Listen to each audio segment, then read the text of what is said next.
Maestro.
Hey, Kickin', how are you doing?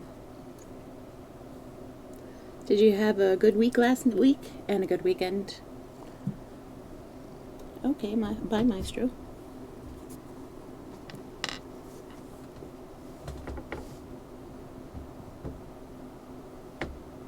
I need to get a little image. Oh, okay. I must go find find Snockings. Hold on a second. It's going all right. Yeah, yesterday was a bit rough. The smoke made all my muscles tense up, so yeah, that was rough times. But let me go find Snockings so I can give her a treat from Carell. Hey, Buffle. Buttful is one of Snocking's nicknames. Okay? So we'll have some kitty ASMR here.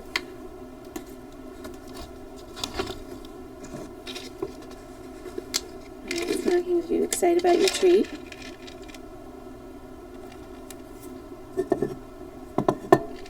Ooh, that smells super fishy. She's going to love it. Here.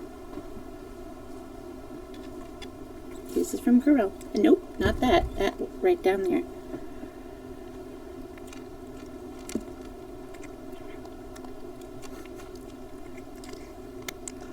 Okay, there she is chewing it.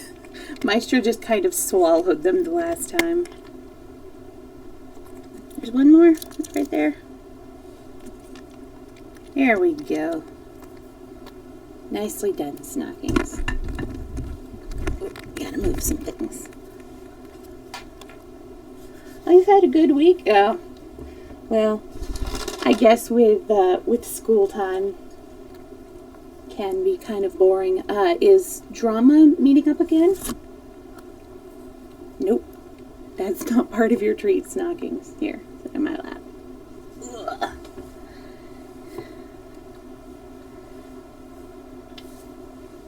Thank you, Snockings. Yeah, she was groggy. She had just awakened.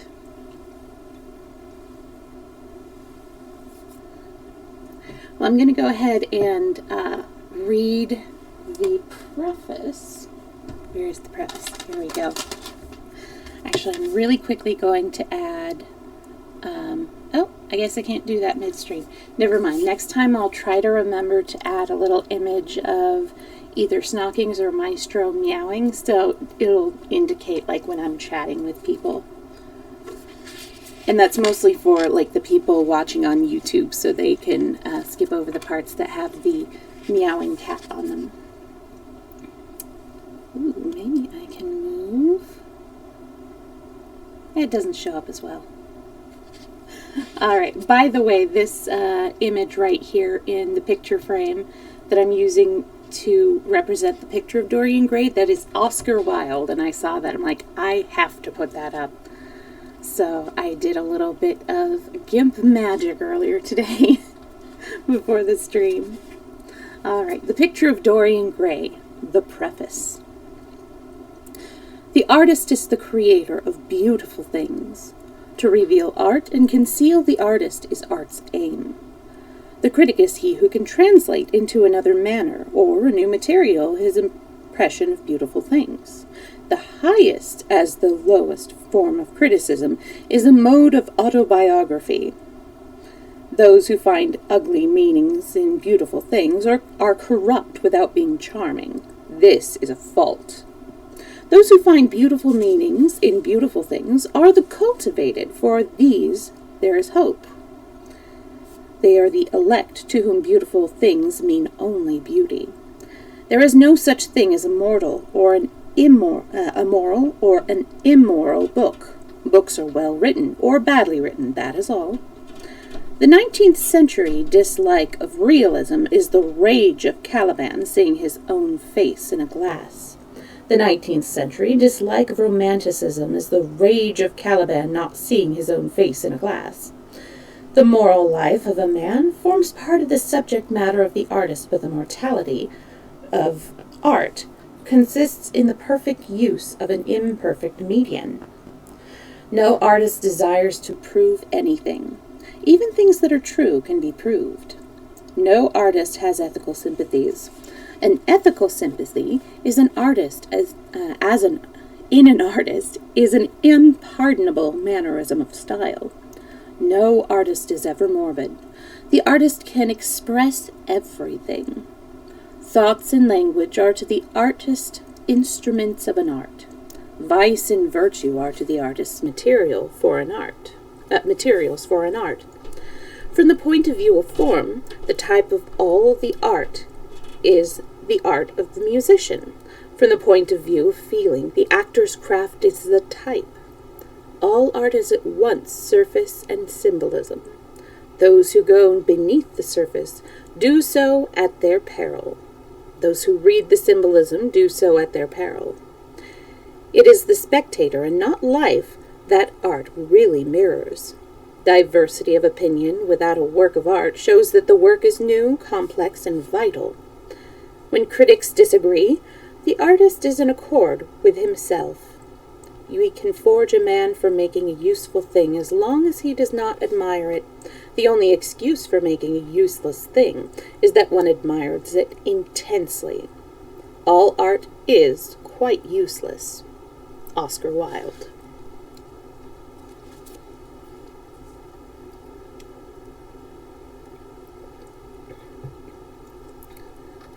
Chapter 1. The studio was filled with the rich odor of roses, and when the light summer wind stirred amidst the tree of the gardens, there came through the open door the heavy scent of the lilac, or the more delicate perfume of the pink flowering thorn.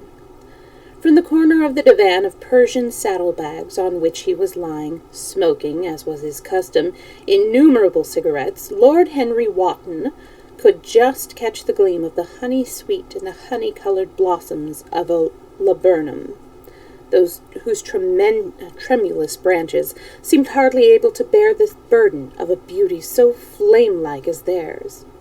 And now and then the fantastic shadows of birds in flight flitted across the long turoose silk curtains that were stretched in front of the huge window, producing a kind of momentary Japanese effect, and making him think of those pallid, jade-faced painters of Tokyo who, through the medium of an art that is necessarily immobile, speak to convey the sense of swiftness and motion. The sullen murmur of the bees shouldering their way through the long unmown grass or circling with monotonous insistence around the dusty gilt horns of the staggering woodbine seemed to make the stillness more oppressive. The dim roar of London was like the bourbon note of a distant organ. In the center of the room, clamped to an upright easel, stood the full-length portrait of a young man of extraordinary personal beauty, and in front of it, some little distance away, was sitting the artist himself, Basil Hallward, whose sudden disappearance some years ago caused at the time such public excitement and gave rise to so many strange conjectures. As the painter looked at the gracious and comely form he had so skillfully mirrored in his art, a smile of pleasure passed across his face and seemed about to linger there. But he suddenly started up and closed his eyes, placing his fingers upon the lids as though he sought to imprison within his brain some curious dream from which he feared he might awake. It is your best work, Basil, and the best thing you have ever done, said Lord Henry languidly. You must certainly send it next year to the Grosvenors. The academy is too large and too vulgar. Anywhere I have gone there have been either so many people that I have not been able to see the pictures, which was dreadful, or so many pictures that I have not been able to see the people, which was worse. The Grosvenor is really the only place. I don't think I shall send it anywhere, he answered, tossing his head back in that odd way that used to make his friends laugh at him in Oxford. No, I won't send it anywhere. Lord Henry elevated his eyebrows and looked at him in amazement through the blue thin wreaths of smoke that curled up in such fanciful whorls from his heavy opium-tainted cigarette. Not send it anywhere, my dear fellow, why? Have you any reason? What odd chaps you painters are. You'd do anything in the world to gain a reputation. As soon as you have one, you seem to want to throw it away. It is silly of you, for there is only one thing in the world worse than being talked about, and that is not being talked about. A portrait like this would set you far above all the young men in England, and make the old men quite jealous, if old men are ever capable of any emotion. I know you will laugh at me, he replied, but I really can't exhibit it. I have put too much of myself into it. Lord Henry stretched himself out on the divan and laughed. Yes, I knew you would, but it's quite true all the same. Too much of yourself in it, upon my word. Basil, I didn't know you were so vain, and I really can't see any resemblance between you and your rugged, strong face and your coal-black hair and this young Adonis, who looks as if he was made out of ivory and rose leaves. Why, my dear Basil, he is a Narcissus, and you? Well, you, of course, have an intellectual expression and all that, but beauty, real beauty, ends where an intellectual expression begins. Intellect is in itself a mode of exaggeration, and destroys the harmony of any face. The moment one sits down to think, one becomes all nose, or all forehead, or something horrible. Look at the successful men in any of the learned professions. How perfectly hideous they are, except, of course, in the church. But then in the church they don't think. A bishop keeps on saying at the age of 80 what he was told to say when he was a boy of 18, and as a natural consequence he always looks absolutely delightful. Your mysterious young friend, whose name you have never told me, but whose picture really fascinates me, never thinks. I feel quite sure of that. He is some brainless, beautiful creature who should be always here in winter when we have no flowers to look at, and always here in summer when we want something to chill our intelligence. Don't flatter yourself, Basil. You are not in the least like him. You don't understand me, Harry, answered the artist. Of course I am not like him. I know that perfectly well. Indeed, I should be sorry to look like him. You shrug your shoulders? I'm telling you the truth. There is a fatality about all physical and intellectual distinctions, that sort of fatality that seems to dog through history the flattering steps of kings. It is better not to be different from one's fellows. The ugly and the stupid have the best of it all in this world. They can sit at their ease and gape at the play. If they know nothing of victory, they are at least spared the knowledge of defeat. They live as well as all should live, undisturbed, indifferent, and without disquiet. They neither bring ruin upon others, nor ever receive it from alien hands. Your rank and wealth, Harry, my brains, such as they are, my art, whatever may be worth.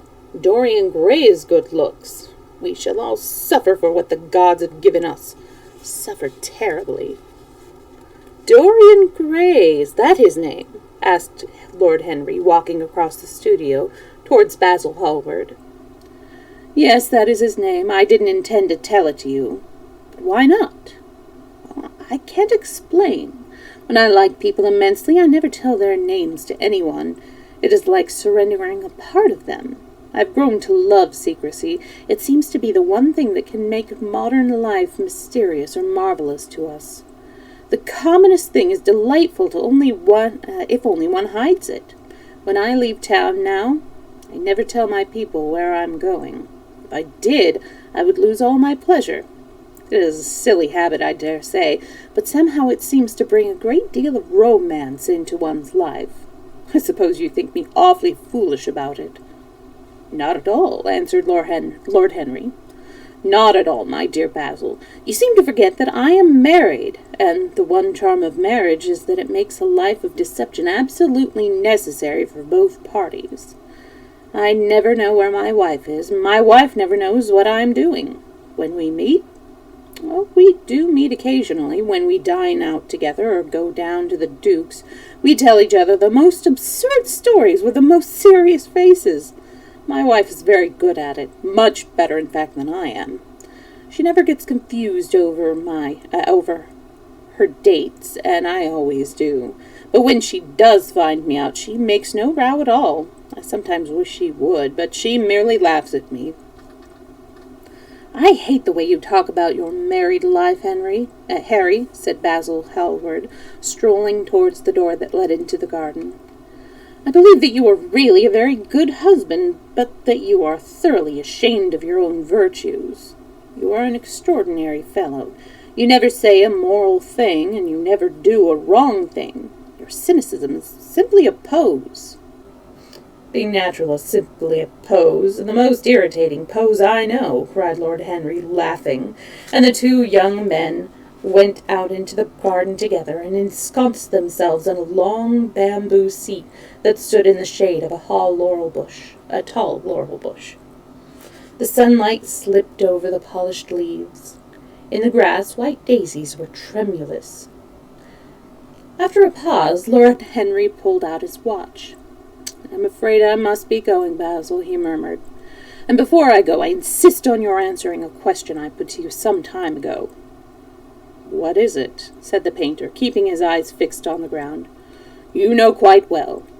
I do not, Harry. Well, I will tell you what it is. I want you to explain to me why you won't exhibit Dorian Gray's picture. I want the real reason.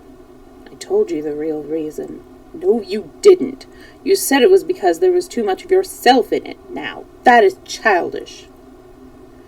Harry, said Basil Hallward, looking him straight in the face, every portrait that is painted with feeling is a portrait of the artist, not of the sitter. The sitter is merely the accident, the occasion. It is not he who is revealed by the painter. It is rather the painter who, on the colored canvas, reveals himself. The reason I will not exhibit this picture is that I am afraid that I have shown in it the secret of my own soul. Lord Henry laughed. And what is that? He asked. I will tell you, said Hallward, but an expression of perplexity came over his face. I am all expectation, Basil, continued his companion, glancing at him. There is really very little to tell, Harry, answered the painter, and I'm afraid you will hardly understand it. Perhaps you will hardly believe it. Lord Henry smiled and, looking down, plucked a pink-petaled daisy from the grass and examined it. I'm quite sure I shall understand it, he replied, gazing intently at the little golden white feathered disk.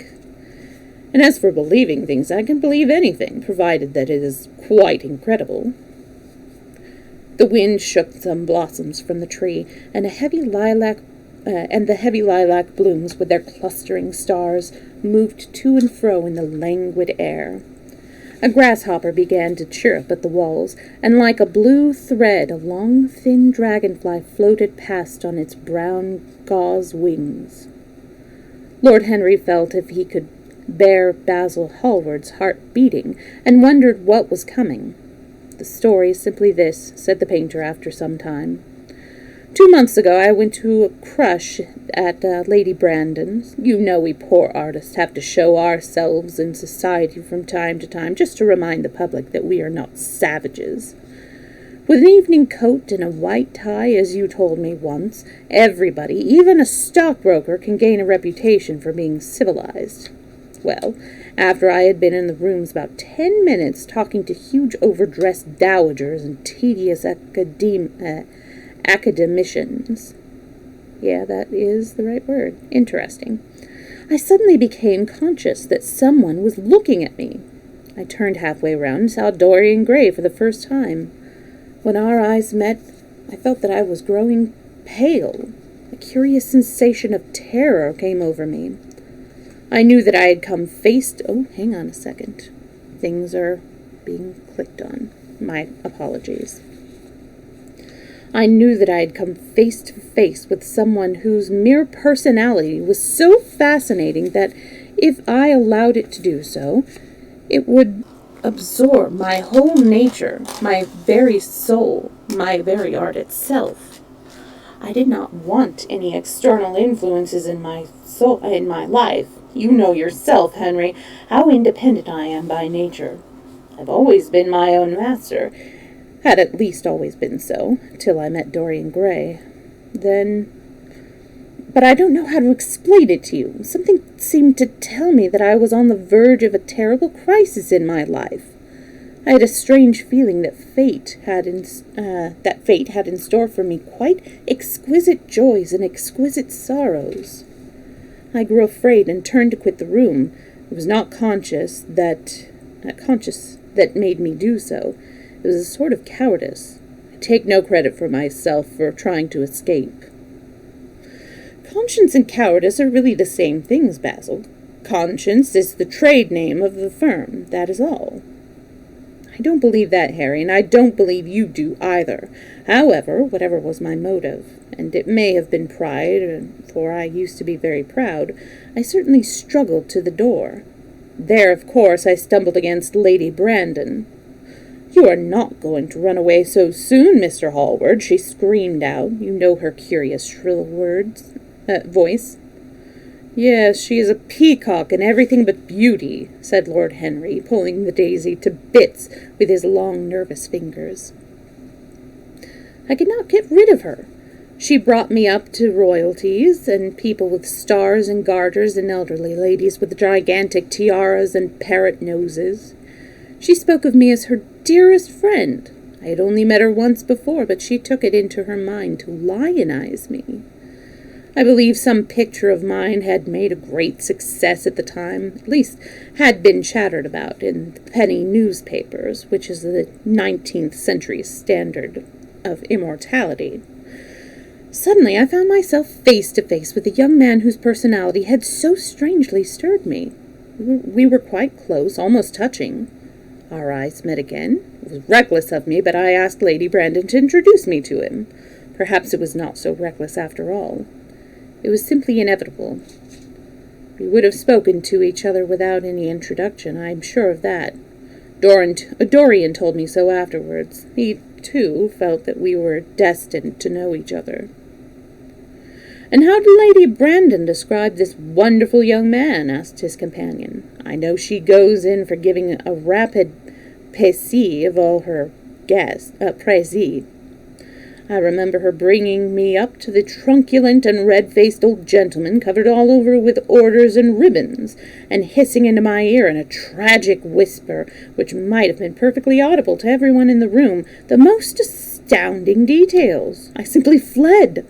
I like to find out people for myself, but Lady Brandon treats her guests exactly as an auctioneer treats his goods. She either explains them entirely away or tells one everything about them, except what one wants to know." "Poor Lady Brandon. You are hard on her, Harry," said Hallward listlessly. "My dear fellow, she tried to found a salon and only succeeded in opening a restaurant. How could I admire her? But tell me, what did she say about Mr. Dorian Gray?" "Oh, something like charming boy, quite dear mother, and I absolutely inseparable.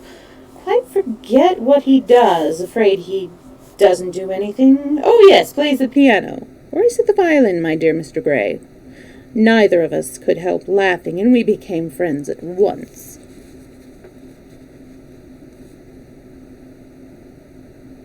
Oh, sorry about that, yeah. Laughter is not at all a bad beginning for a friendship, and it is far the best ending for one, said the young lord, plucking another daisy. Hallward shook his head. You don't understand what friendship is, Harry, he murmured. Or what enmity is, for that matter. You like everyone, that is to say. You are indifferent to everyone.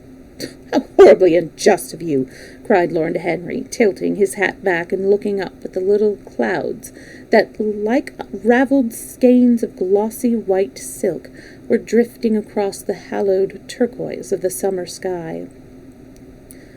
Yes, horribly unjust of you. I make a great difference between people. I choose my friends for their good looks, my acquaintances for their good characters, and my enemies for their good intellects. A man cannot be too careful in the choice of his enemies. I have not got one who is a fool.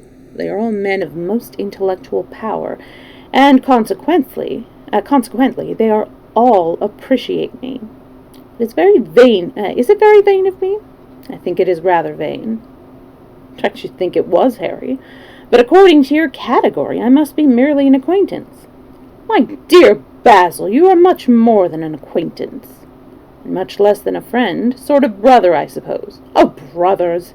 I don't care for brothers. My eldest brother won't die, and my younger brothers never seem to do anything else. Harry! Exclaimed Hallward, frowning. My dear fellow, I am not quite serious, but I can't help detesting my relations. I suppose it comes from the fact that none of us can stand other people having the same faults as ourselves. I quite sympathize with the rage of the English democracy against what they call the vices of the upper orders. The masses feel that drunkenness, stupidity, and immorality should be their own special property, and that if any one of us makes an ass of himself, he is poaching on their preserves. When poor Southwark got into the divorce court, their indignation was quite magnificent, and yet I don't suppose that 10% of the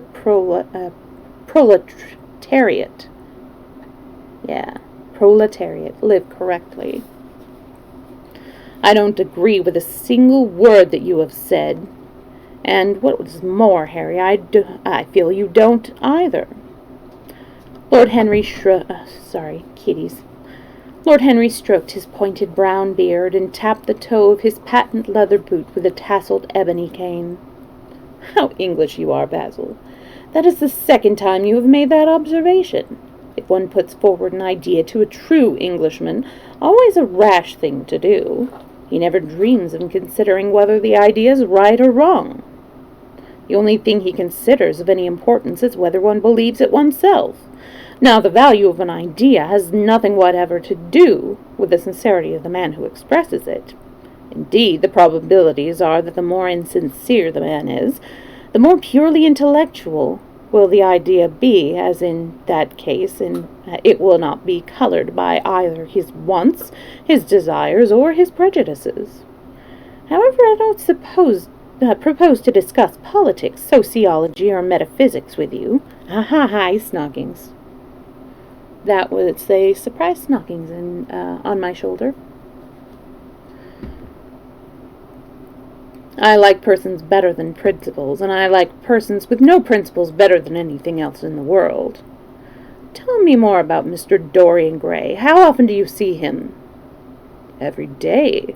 I couldn't be happy if I didn't see him every day. He is absolutely necessary to me. How extraordinary. I thought you would never care for anything but your art.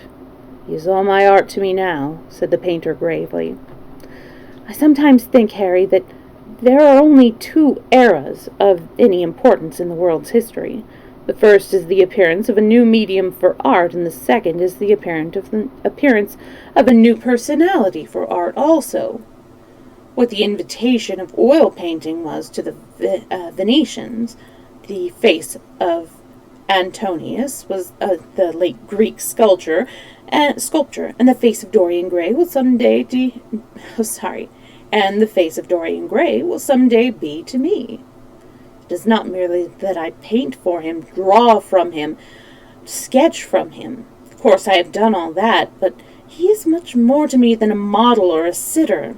I won't tell you that I am dissatisfied with what I have done of him, or that his beauty is such that art cannot express it. There is nothing that art cannot express, and I know that the work I have done since I met Dorian Gray is good work, is the best work of my life, but in some curious way, I wonder will you understand me, his personality has suggested to me an entirely new manner in art, an entirely new mode of style. I see things differently. I think of them differently. I can now recreate life in a way that was hidden from me before. A dream of form and days of thought. Who is it who said that? I forget, but it is what Dorian Gray has been to me. The merely visible presence of this lad, for he seems to me little more than a lad, though he is really over 20, his merely visible presence. Ah, I wonder, can you realize all that that means?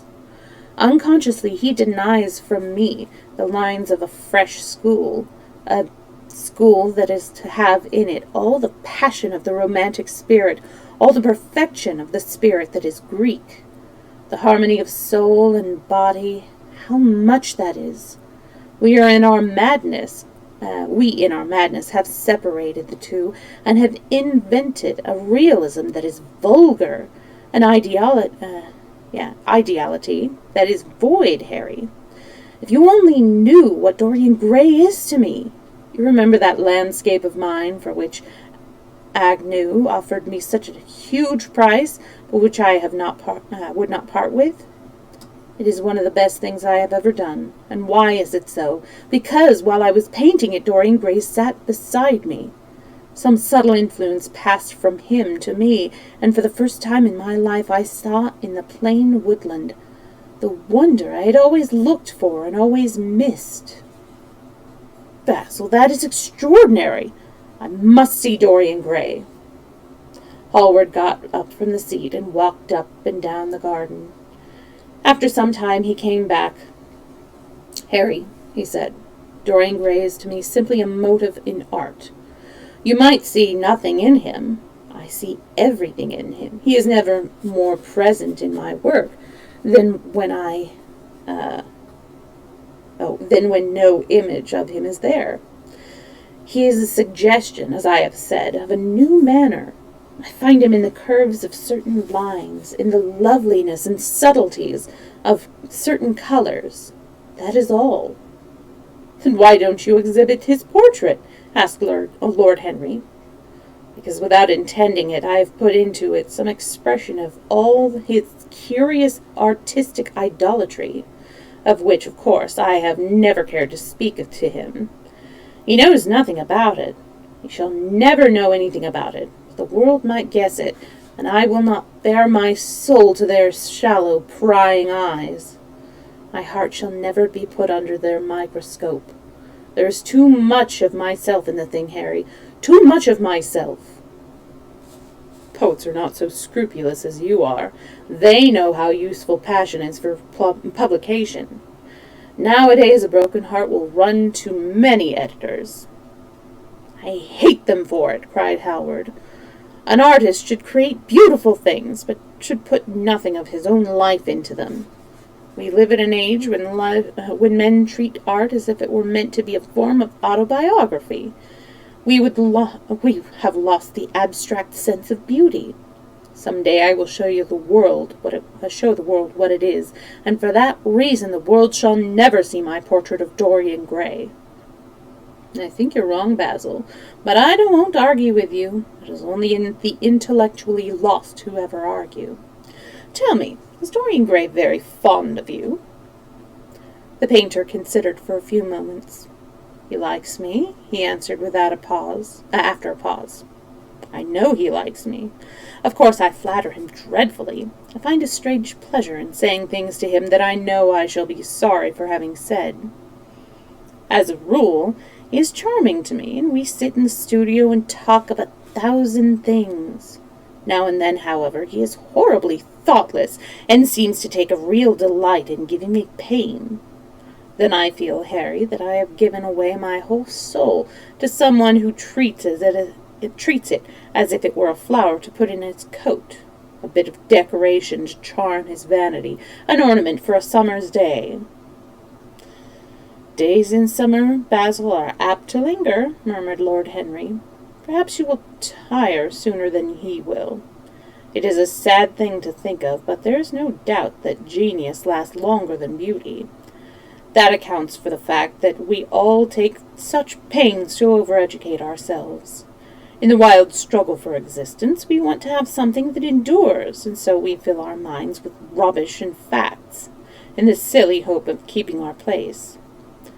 The thoroughly well-informed man, that is, the modern ideal, and the mind of the thoroughly well-informed man is a dreadful thing. It is like a bric-a-brac shop, all monsters and dust, with everything priced above its proper value. I think you will tire first. All the same. Some day you will look at your friend, and he will seem to you to be a little out of drawing, or you won't like his tone of color or something. You will bitterly reproach him in your own heart, and seriously think that he has behaved very badly to you.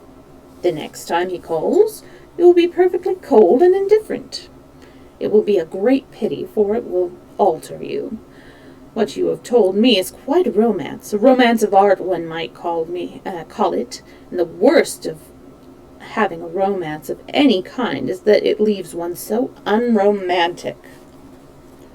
Harry, don't talk like that. As long as I live, the personality of Dorian Gray will dominate me. You can't feel what I feel. You change too often. My dear Basil, that is exactly why I can feel it. Those who are faithful know only the trivial side of love. It is the faithless who know love's tragedies. And Lord Henry stuck a light on a dainty silver case, and began to smoke a cigarette with a self-conscious and satisfied air, as if he had summed up the world in a phrase.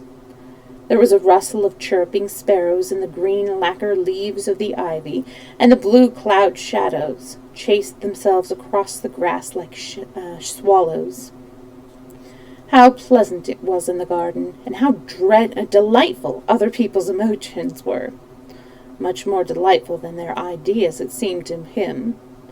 One's own soul and the passions of one's friends, those were the fascinating things in life. He pictured to himself with silent amusement the tedious luncheon that he had missed by staying so long with Basil Hallward.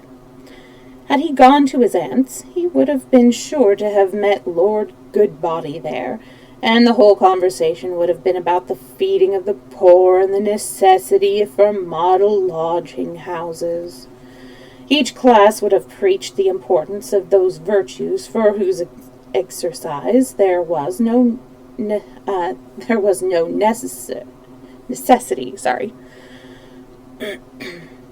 Each class would have preached the importance of those virtues, for whose exercise there was no necessity in their own lives. The rich would have spoken on the value of thrift, and the idle grown eloquent over the dignity of labor. It was charming to have escaped all that. As he thought of his aunt, an idea seemed to strike him. He turned to Hallward and said, "My dear fellow, I have just remembered." "Remembered what, Harry?" "Where I heard the name of Dorian Gray." "Where was it?" asked Hallward, with a slight frown. "Don't look so angry, Basil. It was at my aunt, Lady Agatha's. She told me she had discovered a wonderful young man who was going to help her in the East End, and that his name was Dorian Gray. I'm bound to state that she never told me he was good-looking. Women have no appreciation for good looks. At least good women have not. She said that he was very earnest and had a beautiful nature.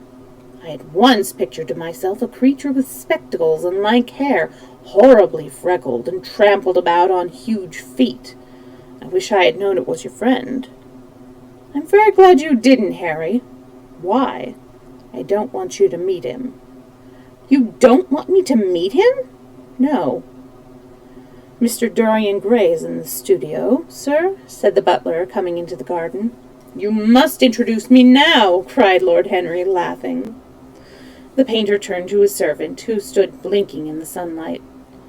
Ask Mr. Gray to wait, Parker. I shall be in a few moments. The man bowed and went up the walk. When he looked at Lord Henry, then he looked at Lord Henry. Dorian Gray is my dearest friend, he said. He is a simple and a beautiful nature. Your aunt was quite right in what she said of him. Don't spoil him. Don't try to influence him. Your influence would be bad. The world is wide and has many marvelous people in it. Don't take away from me the one person who gives to my art whatever charm it possesses. My life as an artist depends on him. Mind, Harry, I trust you. He spoke very slowly, and the words seemed wrung out of him almost against his will. What nonsense you talk, said Lord Henry, smiling, and taking Hallward by the arm, he almost led him into the house.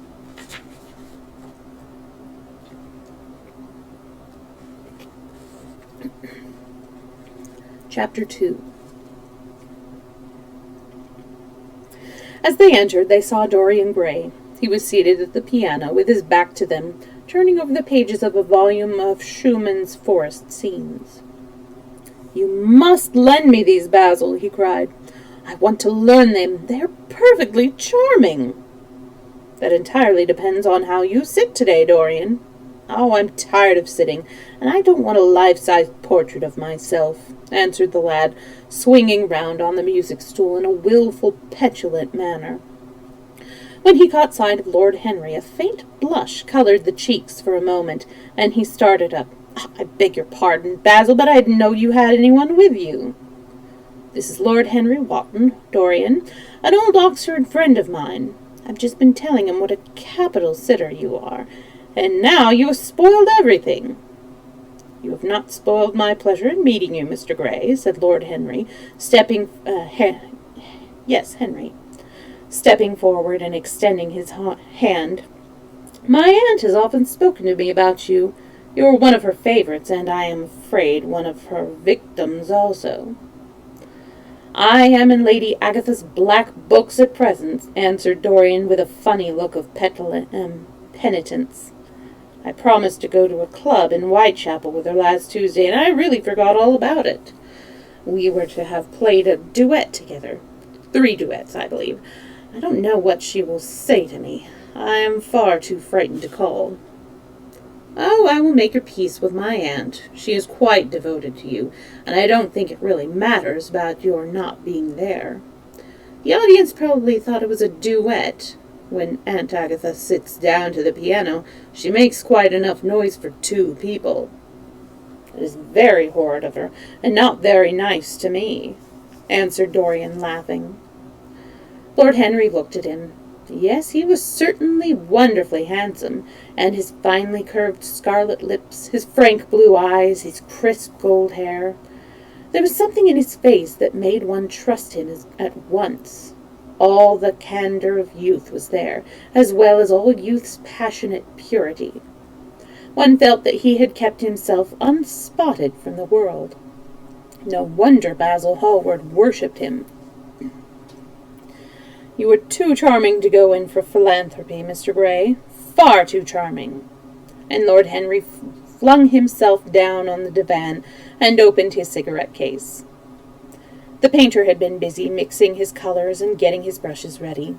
He was looking worried, and when he heard Lord Henry's last remark, he glanced at him, hesitated for a moment, and then said, "Harry, I want to finish this picture today.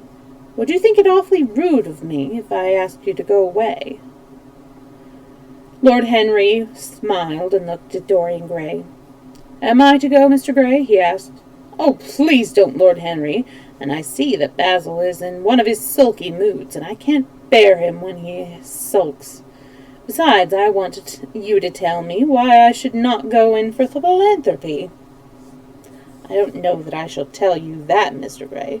It is so tedious a subject that one would have to talk seriously about it. But I certainly shall not run away, now that you have asked me to stop. You don't really mind, Basil, do you? You have often told me that you liked your sitters to have someone to chat to." Hallward bit his lip. "Dorian wishes it, of course you may stay. Dorian's whims are laws to everybody except himself. Lord Henry took up his hat and gloves. You're very pressing, Basil, but I'm afraid I must go. I have promised to meet a man in the at the Orleans. Goodbye, Mr. Gray. Come and see me some afternoon in Curzon Street. I am nearly always at home at 5 o'clock. Write to me when you are coming. I should be sorry to miss you. Basil, cried Dorian Gray, if Lord Henry Wotton goes, I shall go too. You never open your lips while you are painting, and it is horribly dull standing on a platform and trying to look pleasant. Ask him to stay. I insist upon it. Stay, Harry, to oblige Dorian, and to oblige me, said Hallward, gazing intently at his picture. It is quite true. I never talk when I am working, and never listen either, and it must be dreadfully tedious for my unfortunate sitters. I beg you to stay. What about my man at the Orleans? The painter laughed. I don't think there will be any difficulty about that. Sit down again, Harry. And now, Dorian, get up on the platform and don't move about too much. Pay any attention to what Lord Henry says. He has a very bad influence over all his friends, with the single exception of myself. Dorian Gray stepped up on the dais, and with the air of a young Greek martyr, and made a little moue of discontent to Lord Henry, to whom he had rather taken a fancy. He was so unlike Basil. They made a delightful contrast, and he had such a beautiful voice. After a few moments he said to him, Have you really a very bad influence, Lord Henry? As bad as Basil says? There is no such thing as a bad influence, Mr. Gray. All influence is immoral from the scientific point of view. Why? Because to influence a person is to give him one's own soul. He does not think his natural thoughts or burn with his natural passions. His virtues are not real to him. His sins, if there are such things as sins, are borrowed. He becomes an echo of someone else's music, an actor of a part that has not been written for him. The aim of life is self-development, to realize one's nature perfectly, but that is what each of us is here for. People are afraid of themselves nowadays. They have forgotten the highest of all duties, the duty that one owes to oneself. Of course they are charitable. They feed the hungry and clothe the beggar, but their own souls starve and are naked. Courage has gone out of our race. Perhaps we never really had it. The terror of society, which is the basis of morals, the terror of God, which is the secret of religion, these are the two things that govern us. And yet, just turn your head a little more to the right, Dorian, like a good boy, said the painter, deep in his work and conscious only that a look had come into the lad's face that he had never seen there before. Yet, continued Lord Henry in his low musical voice, and with that graceful wave of the hand that was always so characteristic of him, and that he had even in his Eton days, I believe that if one man were to live out his life fully and completely, were to give form to every feeling, expression to every thought, reality to every dream, I believe that the world would gain such a fresh impulse of joy that we would forget all of the maladies of medievalism and return to the Hellenic idea, to something finer, something richer than the Hellenic idea, maybe. But the bravest man among us is afraid of himself. The mutilation of the savage has its tragic survival in a self-denial that mars our lives. We were punished for our refusals. Every impulse that we strive to strangle broods in the mind and poisons us. The body sins once and has done with its sin, for action is a mode of purification. Nothing remains then but the recollection of a pleasure or the luxury of a regret. The only way to get rid of a temptation is to yield to it. Resist it, and your soul grows sick with longing for the things that it has forbidden it to itself, with desire for what its monstrous laws have made monstrous and unlawful. It has been said that the great events of the world take place in the brain. It is in the brain, and the brain only, that the great sins of the world take place also. You, Mr. Gray, you yourself, with your rose-red youth and your rose-white boyhood, you have the passions that have made you afraid, thoughts that have filled you with terror, daydreams and sleeping dreams whose mere memory might strain your cheeks with shame. "Stop!" faltered Dorian Gray. "Stop! You bewilder me. I don't know what to say. There is some answer to you, but I cannot find it. Don't speak. Let me think. Or rather, let me try not to think." For nearly 10 minutes he stood there, motionless, with parted lips and eyes strangely bright. He was dimly conscious that entirely fresh influences were at work within him, yet they seemed to him to have come really from himself.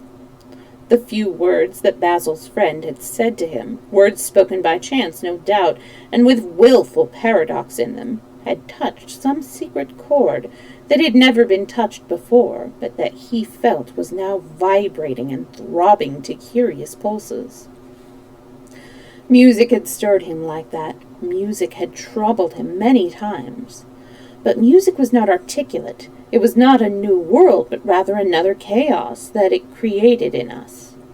Words, mere words, how terrible they were, how clear and vivid and cruel. One could not escape from them, and yet what a subtle magic there was in them. They seemed to be able to give a plastic form to formless things, and to have a music of their own as sweet as that of viol or of lute. Mere words. Was there anything so real as words? Yes, there had been things in his boyhood that he had not understood. He understood them now. Life suddenly became fiery-colored to him. It seemed to him that he had been walking on fire. Why had he not known it? With his subtle smile, Lord Henry watched him. He knew the precise psychological moment when to say nothing. He felt intensely interested. He was amazed at the sudden impression that his words had produced, and remembering a book that he had read when he was 16, a book which had revealed to him much that he had not known before, he wondered whether Dorian Gray was passing through a similar experience. He had merely shot an arrow into the air. Had it hit the mark? How fascinating the lad was!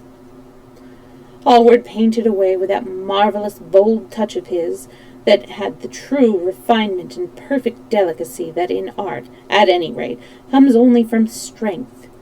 He was unconscious of the silence. "Basil, I'm tired of standing," cried Dorian Gray suddenly. "I must go out and sit in the garden. The air is stifling here." "Oh, my dear fellow, I'm so sorry. When I am painting, I can't think of anything else, but you never sat better. You were perfectly still, and I've caught the effect that I wanted, the half-parted lips and the bright look in your eyes. I don't know what Harry has been saying to you, but he has certainly made you have the most wonderful expression. I suppose he has been paying you compliments. You mustn't believe a word that he says." "He's certainly not been paying me compliments. Perhaps that is the reason why I don't believe anything he has told me."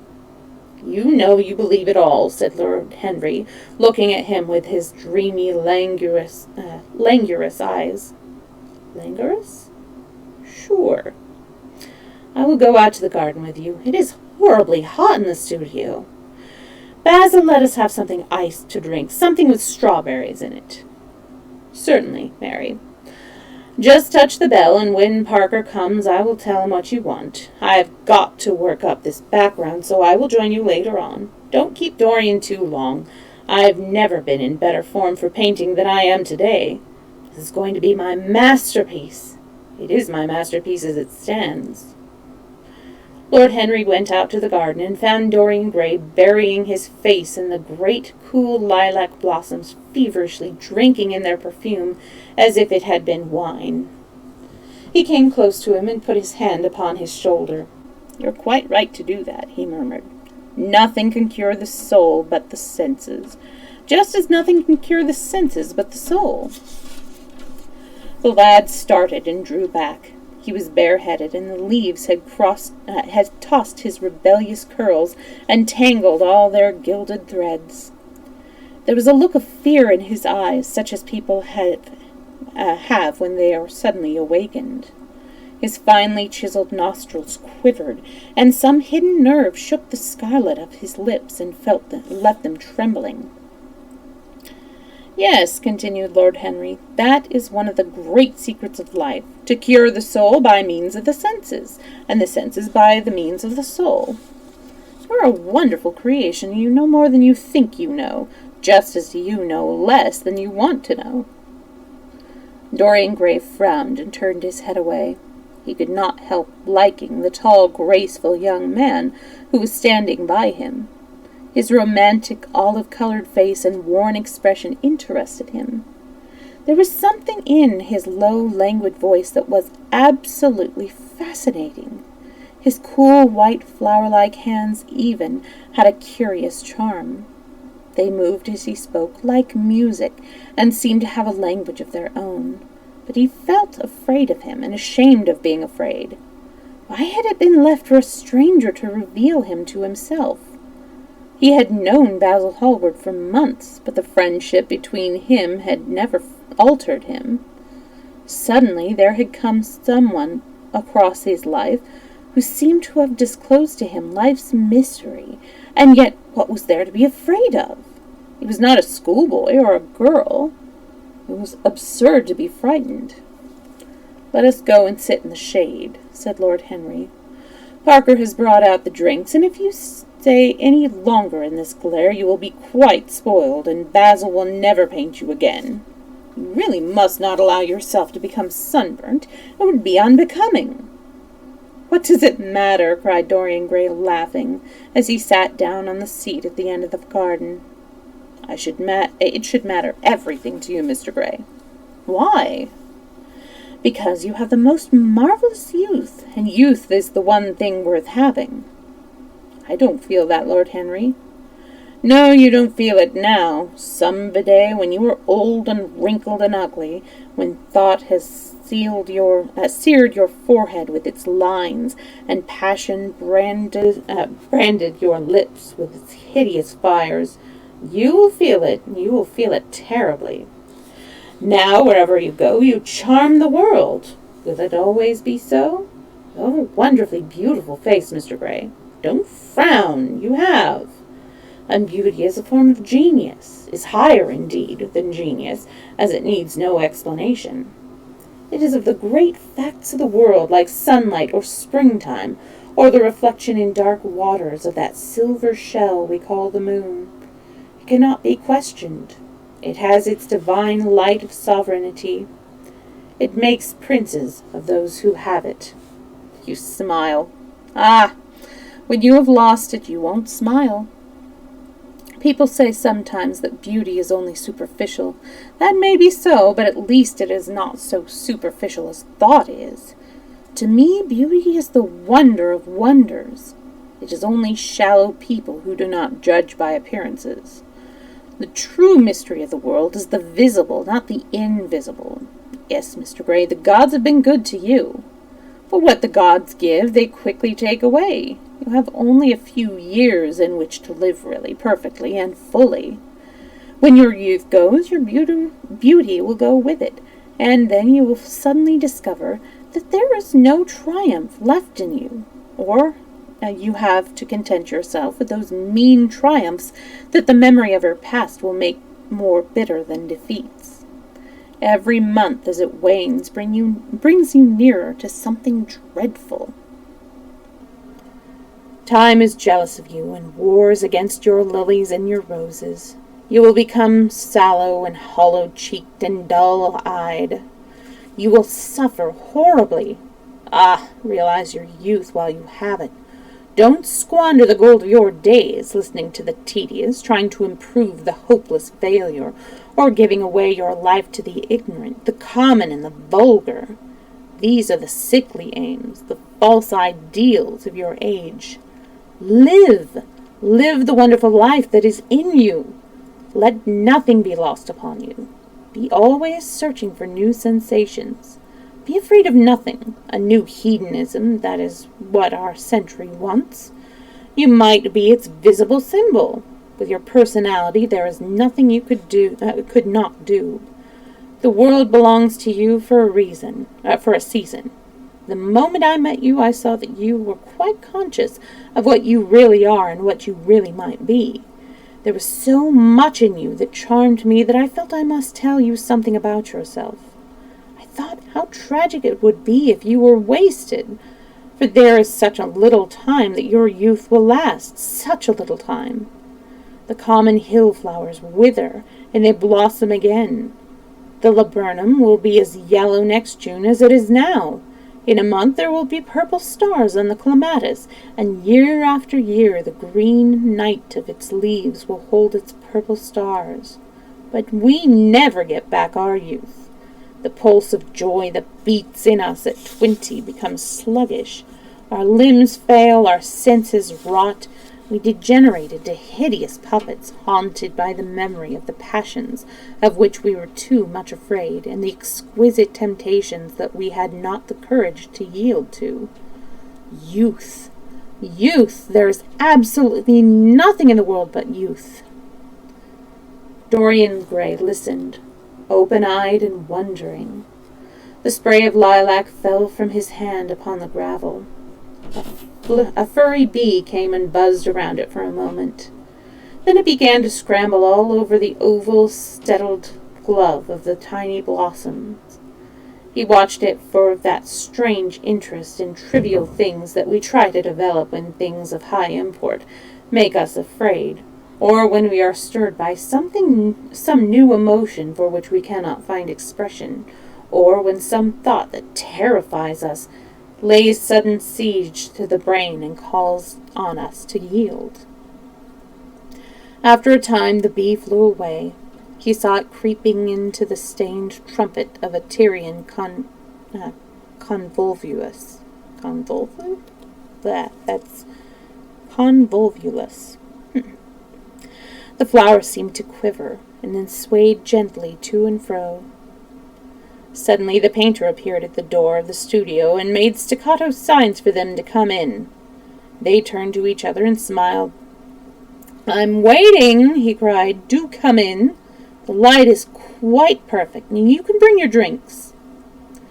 They rose up and sauntered down the walks together. 2 green and white butterflies fluttered past them, and in the pear tree at the corner of the garden a thrush began to sing. "You are glad you have met me, Mr. Gray," said Lord Henry, looking at him. "Yes, I'm glad now. I wonder, shall I always be glad?" "Always! That is a dreadful word. It makes me shudder when I hear it. Women are so fond of using it. They spoil every romance by trying to make it last forever. It is a meaningless word, too. The only difference between a caprice and a lifelong passion is that the caprice lasts a little longer." As they entered the studio, Dorian Gray put his hand upon Lord Henry's form. "In that case, let our friendship be a caprice," he murmured, flushing at his own boldness, then stepped up on the platform and resumed his pose. Lord Henry flung himself into a large wicker armchair and watched him. The sweep and dash of the brush on the canvas made the only sound that broke the stillness, except when, now and then, Hallward stepped back to look at his work from a distance. In the slanting beams that streamed through the open doorway, the dust danced and was golden. The heavy scent of the roses seemed to brood over everything. After about a quarter of an hour, Hallward stopped painting, looked for a long time at Dorian Gray, and then for a long time at the picture, biting the end of one of his huge brushes and frowning. "It is quite finished," he cried at last, and stooping down he wrote his name in long vermilion letters on the left-hand corner of the canvas. Lord Henry came over and examined the picture. It was certainly a wonderful work of art, and a wonderful likeness as well. "My dear fellow, I congratulate you warmly," he said. "It is the finest portrait of modern times. Mr. Gray, come over and look at yourself." The lad started as if awakened from some dream. "Is it really finished?" he murmured, stepping down from the platform. "Quite finished," said the painter. "You have sat splendidly today. I'm awfully obliged to you." "That is entirely due to me," broke in Lord Henry. "Isn't it, Mr. Gray?" Dorian made no answer, but passed listlessly in front of his picture and turned towards it. When he saw it, he drew back, and his cheeks flushed for a moment with pleasure. A look of joy came into his eyes, as if he had recognized himself for the first time. He stood there motionless and in wonder, dimly conscious that Hallward was speaking to him, but not catching the meaning of his words. The sense of his own beauty came on him like a revelation. He had never felt it before. Basil Hallward's compliments had seemed to him to be merely the charming exaggeration of friendship. He had listened to them, laughed at them, forgotten them. They had not influenced his nature. Then had come Lord Henry Wotton with his strange panegyric on youth, his terrible warning of its brevity. That had stirred him at the time, and now, as he stood gazing at the shadow of his own loveliness, the full reality of the description flashed across him. Yes, there would be a day when his face would be wrinkled and wizened, his eyes dim and colourless, the grace of his figure broken and deformed. The scarlet would pass away from his lips, and the gold steal from his hair. The life that was to make his soul would mar his body. He would become dreadful, hideous, and uncouth.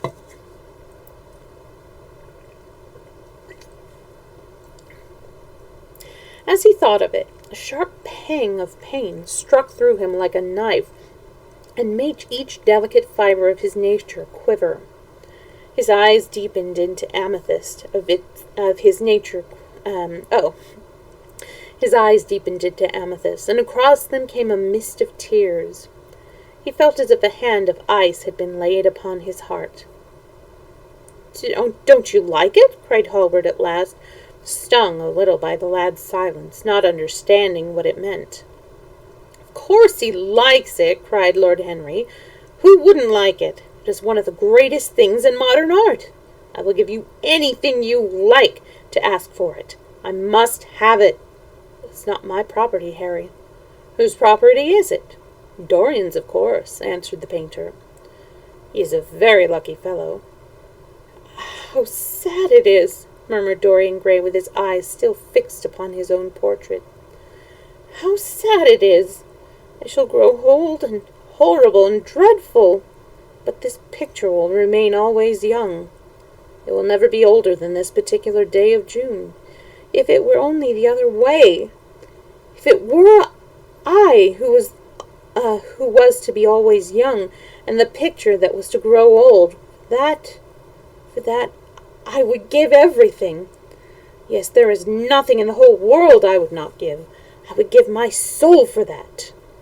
"I would hardly care for such an arrangement, Basil," cried Lord Henry, laughing. "It would be rather hard lines on your work." "I should object very strongly, Harry," said Hallward.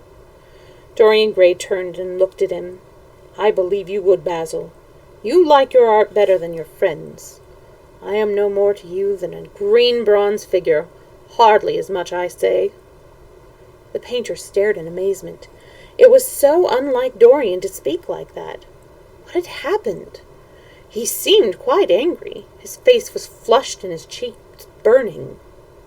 "Yes," he continued, "I am less to you than your ivory Hermes or your silver fawn. You will like them always. How long will you like me? Till I have my first wrinkle, I suppose.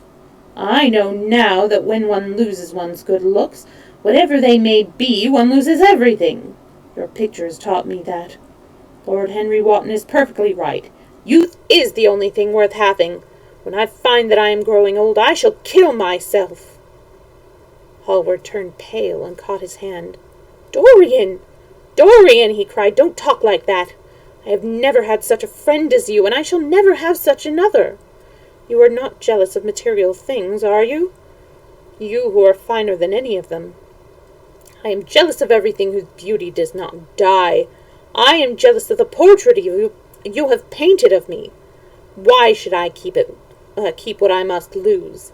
Every moment that passes takes everything from me and gives something to it. Oh, if it were only the other way!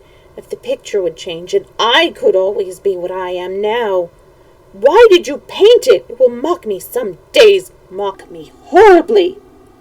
The hot tears welled into his eyes. He tore his hand away, and flinging himself on the divan, he buried his face in the cushions, as though he was praying.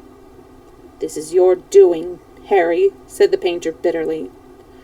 Lord Henry shrugged his shoulders. "It is the real Dorian Gray, that is all." "It is not." "If it is not, what have I to do with it? You should have gone away when I asked you," he muttered. "I stayed when you asked me," was Lord Henry's answer.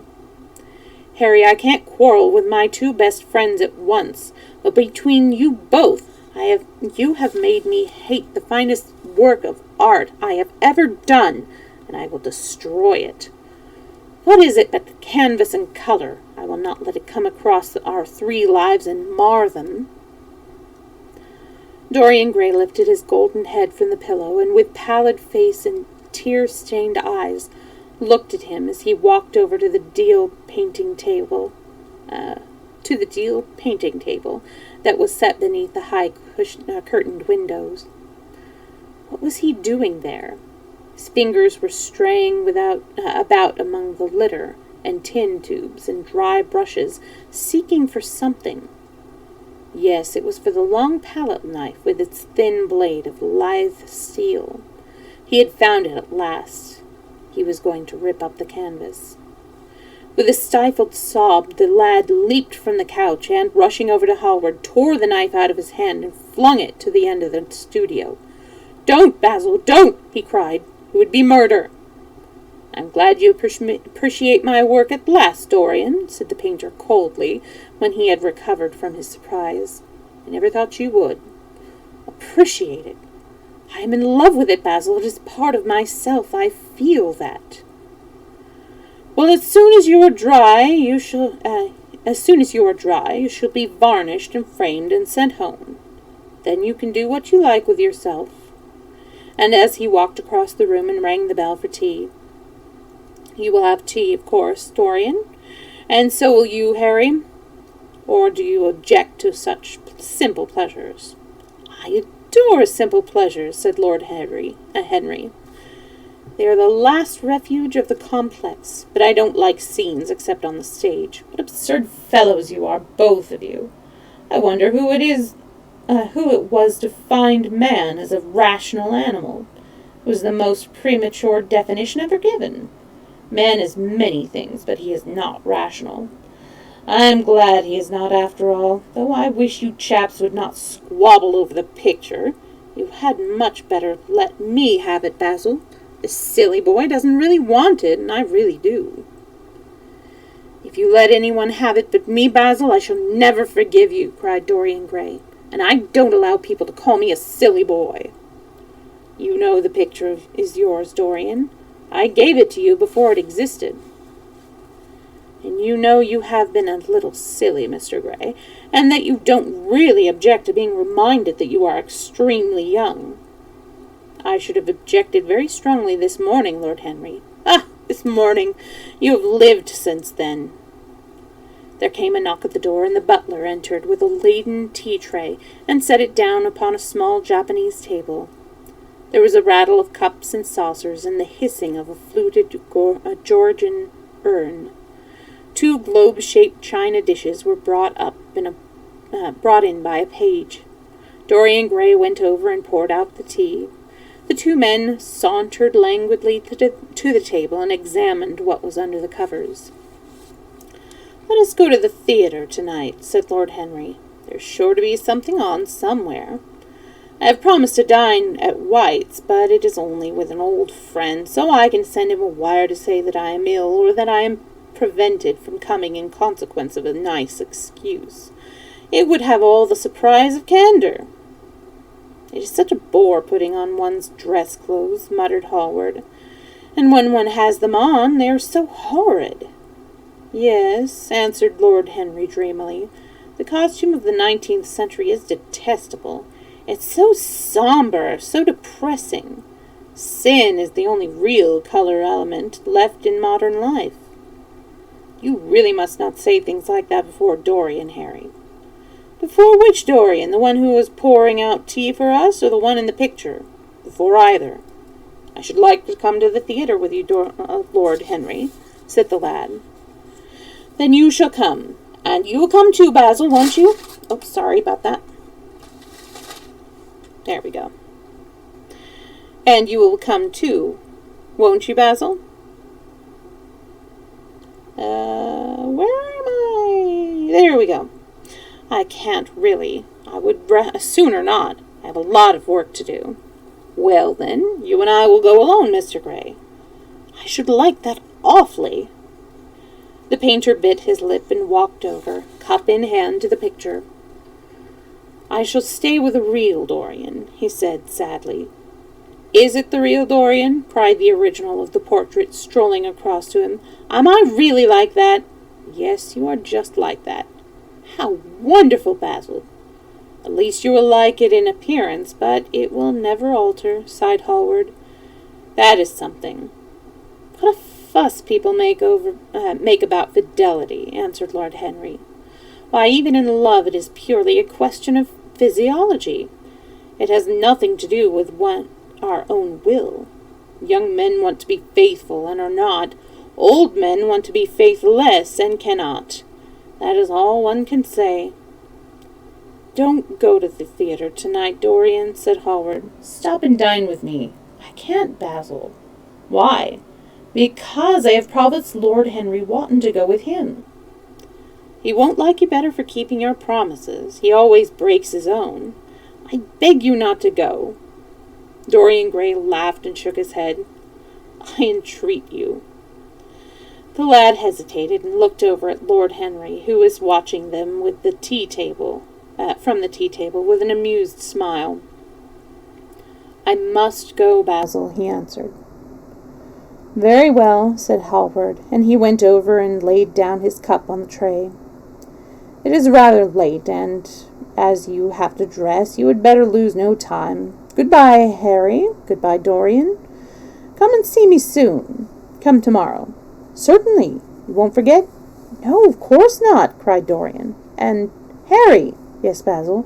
"Remember what I asked you when we were in the garden this morning?" "I've forgotten it." "I trust you." "I wish I could trust myself," said Lord Henry, laughing. "Come, Mr. Gray, my hansom is outside, and I can drop you at your own place. Goodbye, Basil. It has been a most interesting afternoon." As the door closed behind them, the painter flung himself down on the sofa, and a look of pain came into his face. "Oh, hey, Reaper. Good to see you. How have you been? How was your week? And how's school been going?"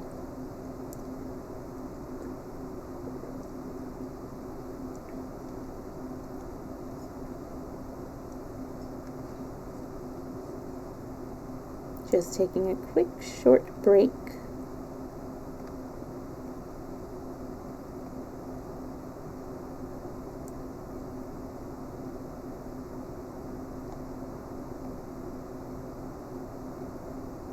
Oh no, what are you sore from?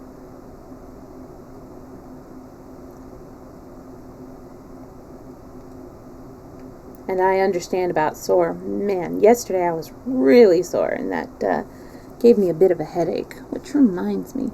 Oh no! Did you have like a really, really bad cold that aggravated them? At least you don't have to worry about them anymore.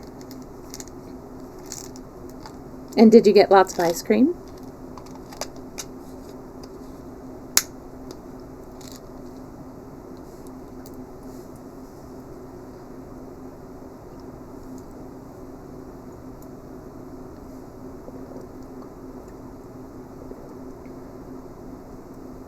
Oh, yeah.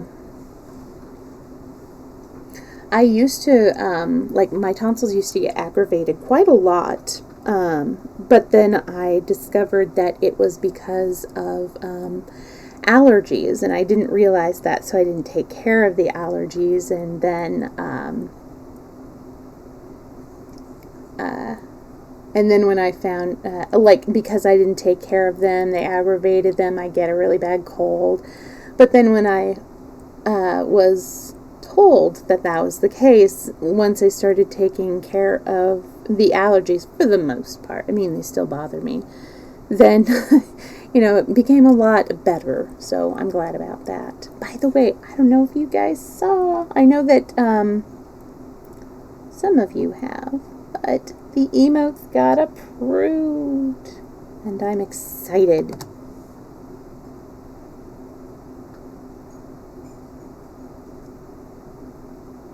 It's fun going into somebody's chat and saying, I'm just lurking, and then putting up the little cat in the paper bag. I'm glad that it shows up so well. Yeah.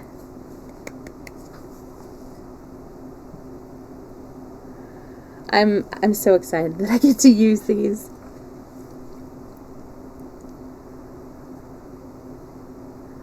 Well, I hope that you're healing up all right. When did you get them removed? Was it just like a couple days ago, or was it earlier this week?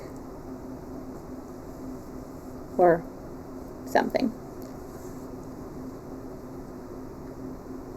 Oh, okay, yeah, that's really soon. So no wonder you're still sore.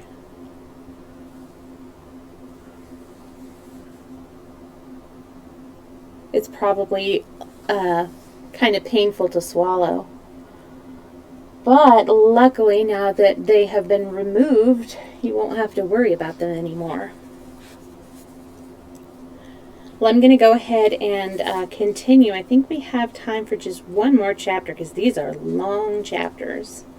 And then we'll take a break. Oh, okay, that's good. Yeah, it's good to have something. Ooh. All right. So, Chapter 3. At 12:30 next day, Lord Henry Wotton strolled from Curzon Street over to the Albany to call on his uncle, Lord Ferman, a genial, if somewhat rough-mannered old bachelor, whom the outside world called selfish because it derived no particular benefit from him, but who was considered generous by society, as he fed the people who amused him. His father had been an ambassador at Madrid when Isabella was young and prim, unthought of.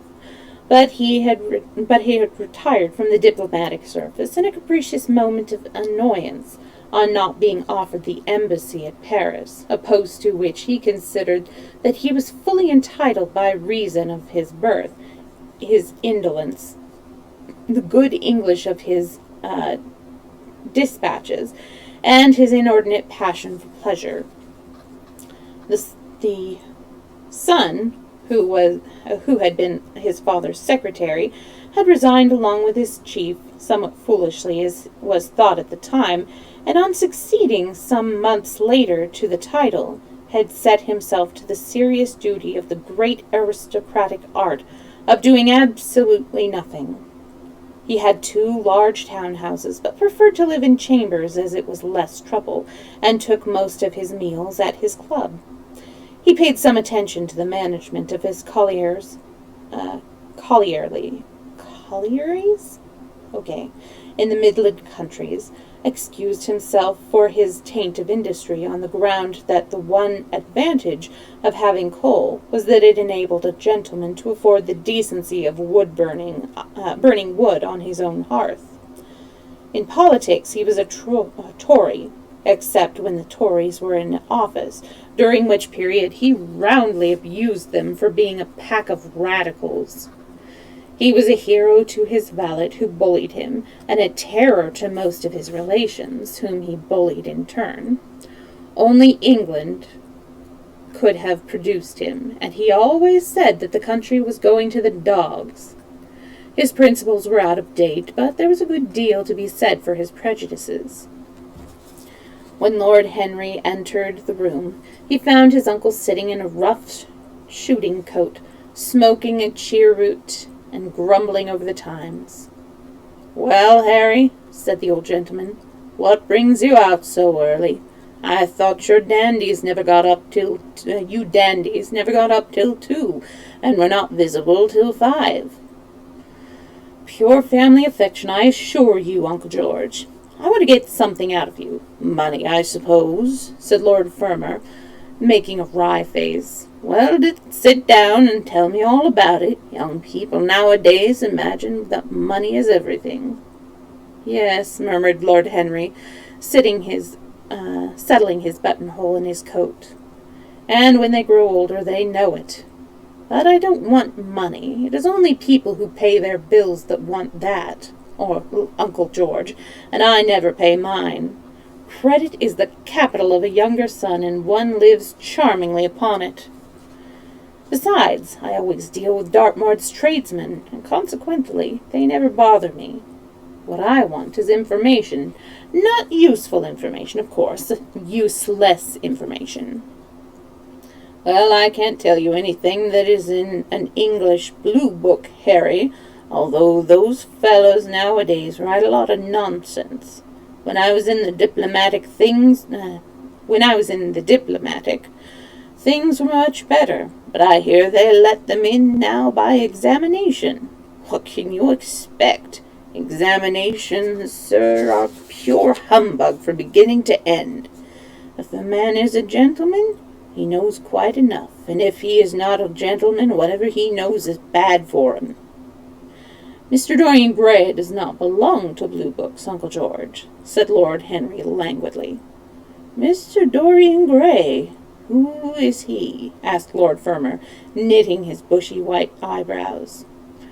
"That is what I have come to learn, Uncle George. Or rather, I know who he is. He is the last Lord Kelso's grandson. His mother was a Devereux, Lady Margaret Devereux. I want you to tell me about his mother. What was she like? Whom did she marry? You have known nearly everybody in your time, so you might have known her. I am very much interested in Mr. Gray at present. I have only just met him." "Kelso's grandson?" echoed the old gentleman. "Kelso's grandson. Of course, I knew his mother intimately. I believe I was at her christening. She was an extraordinarily beautiful girl, Margaret Devereux, and made all the men frantic by running away with a penniless young fellow, a mere nobody, sir, a subaltern in a foot regiment or something of that kind. Certainly I remember the whole thing as if it happened yesterday. The poor chap was killed in a duel at Spa a few months ago, after the marriage. There was an ugly story about it. They say Kelso got some rascally adventurer, some Belgian brute, to insult his son-in-law in public. Paid him, sir, to do it. Paid him. And that the fellow spitted his man as if he had been a pigeon. The thing was hushed up, but egad, Kelso ate his chop alone at the club for some time afterwards. He brought his daughter back with him, I was told, and she never spoke to him again. Oh, yes, it was a bad business. The girl died, too, died within a year. So she left a son, did she? I had forgotten that. What sort of boy is he? If he is like his mother, he must be a very good chap." "He is very good-looking," assented Lord Henry. "I hope he will fall into proper hands," continued the old man. "I should have a pot of money waiting for him if Kelso did the right thing by him. His mother had money, too. All the Selby property came to her through her grandfather. Her grandfather hated Kelso, thought him a mean dog. He was, too.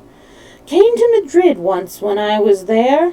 Egad, I was ashamed of him. The Queen used to ask me about the English noble who was always quarrelling with the cabmen about their fares. They made quite a story of it. I didn't dare show my face at court for a month. I hope he treated his grandson better than he did the Jarvies." I don't know, answered Lord Henry. I fancy that the boy will be well off. He is not of age yet. He is Selby, you know. He told me so. And his mother was very beautiful? Margaret Devereux was one of the loveliest creatures I ever saw. Whatever on earth induced her to behave as she did, I never could understand. She could have married anyone she chose. Carlington was mad after her. She was romantic, though. All the women of that family were. The men were a poor lot, but women are beautiful. Were wonderful. Carlington went on his knees to her, told me so himself. She laughed at him, and there wasn't a girl in London at that time who wasn't after him. And by the way, Harry, talking about silly marriages, what is this humbug your father tells me about Dartmoor wanting to marry an American? Ain't English girls good enough for him? It is rather fashionable to marry Americans just now, Uncle George. I'll back English women are against the world, Harry, said Lord Fermor, striking the table with his fist. The betting is on the Americans. They don't last, I am told, muttered his uncle. A long engagement exhausts them, but they are capital at a steeplechase. They take things flying. I don't think Dartmoor has a chance. Who are her people? Grumbled the old gentleman. Has she got any? Lord Henry shook his head. American girls are as clever as concealing their parents, as English women are at concealing their past, he said, rising to go. They're pork-packers, I suppose. I hope so, Uncle George, for Dartmoor's sake. I am told the pork-packing is the most lucrative profession in America after politics. Is she pretty? She behaves as if she was beautiful. Most American women do. It is the secret of their charm. Why can't these American women stay on their own country? They're always telling us that it is paradise for women. It is. That is the reason why, like Eve, they are so excessively anxious to get out of it, said Lord Henry. Goodbye, Uncle George. I shall be late for lunch if I stop any longer. Thanks for giving me the information I wanted. I always like to know everything about my new friends, and nothing about my old ones. Where are you lunching, Harry? At Aunt Agatha's. I have asked myself and Mr. Ray. He is her latest protégé. Tell your Aunt Agatha, Harry, not to bother me any more about her charity appeals. I am sick of them. Why, the good woman thinks I has nothing to do but to write checks for her silly fads.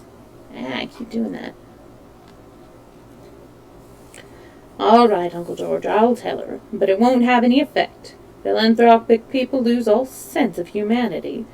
It is their distinguishing characteristic. The old gentleman growled approvingly and rang the bell for his servant.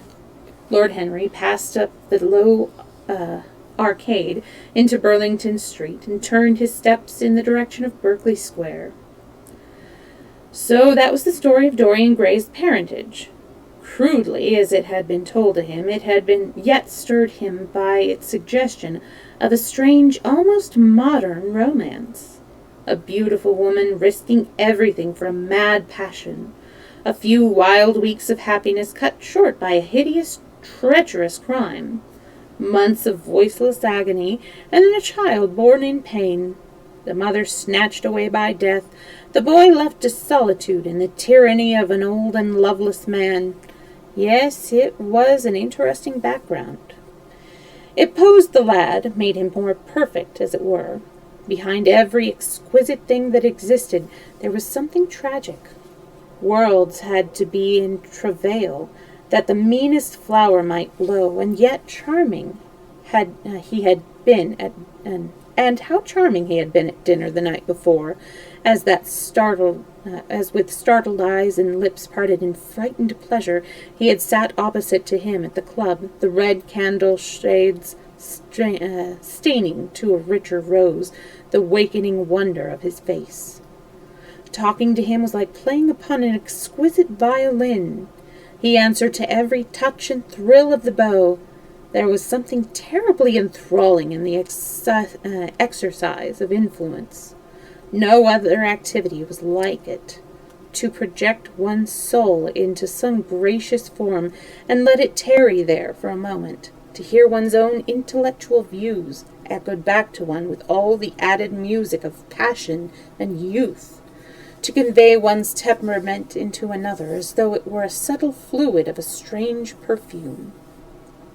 There was a real joy in that, perhaps the most satisfying joy left to us in an age so limited and vulgar as our own, an age grossly carnal in its pleasure and grossly common in its aims. He was a marvelous type, too, this lad, whom by so curious a chance he had met at Basil's studio, or could be fashioned into a marvelous type at any rate. Grace was his in the white purity of boyhood, and beauty such as old Greek marbles left for us. There was nothing that one could not do to him. He could be made a Titan or a toy. What a pity it was that such beauty was destined to fade. And Basil? From a psychological point of view, how interesting he was. The new manner in art, the fresh mode of looking at life, suggested so strangely by the merely visible presence of one who was unconscious of it all. The silent spirit that dwelt in dim woodland and walked unseen in open field, suddenly showing herself, dryad-like and not afraid, because in his soul, who sought for her, there had been wakened that wonderful vision to which alone are wonderful things revealed. The mere shapes and patterns of things becoming, as it were, refined and gaining a kind of symbolical view, as though they were themselves patterns of some other and more perfect form, whose shadow they made real. How strange it all was! He remembered something like it in history. Was it not Plato, that artist in thought, who had first analyzed it? Was it not Buonarroti, who had carved it in the colored marbles of a sonnet sequence? But in our own century it was strange. Yes, he would try to be to Dorian Gray that, without knowing it, the lad was to the painter who had fashioned the wonderful portrait. He would seek to dominate him, had already indeed have done so. He would make that wonderful spirit his own. There was something fascinating in this son of love and death. Suddenly he stopped and glanced up at the houses. He found that he had passed his aunt's house some distance, and, smiling to himself, turned back. When he entered the somewhat sombre hall, the butler told him that they had gone in to lunch. He gave one of the footmen his hat and stick, and passed into the dining-room. "Late as usual, Harry," cried his aunt, shaking her head. He invented a facile excuse, and having taken the vacant seat next to her, looked around to see who was there. Dorian bowed to him shyly from the end of the table, a flush of pleasure stealing into his cheek. Opposite was the Duchess of Harley, a lady of admirable good nature and good temper, much liked by everyone who knew her, and of whose ample architectural proportions, that in women who are not duchesses are described as contemporary historians as by contemporary historians as stoutness. Next to her sat, on her right, Sir Henry Burden, a radical member of the Parliament, who followed his leader in public life, and in private life followed the best cooks, dining with the Tories, and thinking that the Liberals in accordance with a wise and well-known rule. The post on her left was occupied by Mr. Erskine of Treadley, an old gentleman of considerable charm and culture, who had fallen, however, into bad habits of silence, having, as he explained once to Lady Agatha, said everything that he had to say before he was 30. His own neighbour was Mrs. Vandeleur, one of his aunt's oldest friends, a perfect saint amongst women, but so dreadfully dowdy that she reminded one of the badly bound hymn book. Fortunately for him, she had on the other side Lord Faudel, a most intelligent middle-aged mediocrity, as bald as a ministerial statesman in the House of Commons, with whom she was conversing in that intensely earnest manner which is the one unpardonable error, as he remarked once himself, that all really good people fall into, and from which none of them ever quite escape.